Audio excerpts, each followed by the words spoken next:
The next section we're going to talk about is the menu structure. As you can see, here's your menu. Selected site says none. That means you do not have a site selected. The way the Powermetrix conforms data in its database is through what is called sites. A site is an identifier for a meter and its instrumentation transformers.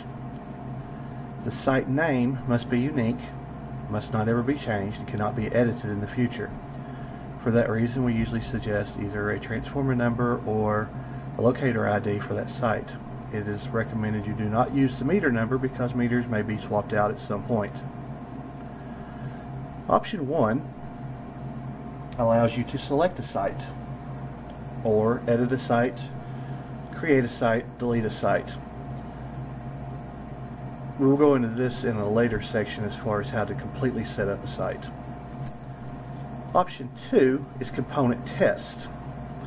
Depending on what version of Powermetrix you have, a 7302, a 32, an 05, or a 35, you'll have different options available for you under this option menu. To enter into a menu, you can either use the arrow keys to scroll up and down and press enter, or simply push the corresponding number on the alphanumeric pad. You now have the options to test a meter, creep test, CT test, or transducer testing. Meter testing without a site is if you have an MTA15Z accessory. Same with the creep test. For a CT test, you can do benchtop CT testing if you have a dead site CT test kit, which will allow you to do multiple CTs on a bench, one after the other.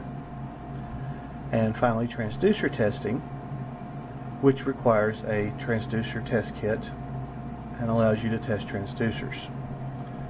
The previous button brings us back to the main menu. Option 3 is utilities, which we'll go into quite in depth momentarily. And option 4 is recall data. If you have any data on the Powermetrix that you wish to recall that you have currently stored on here, you can recall that data and analyze it if you wish to see what happened precisely during that test.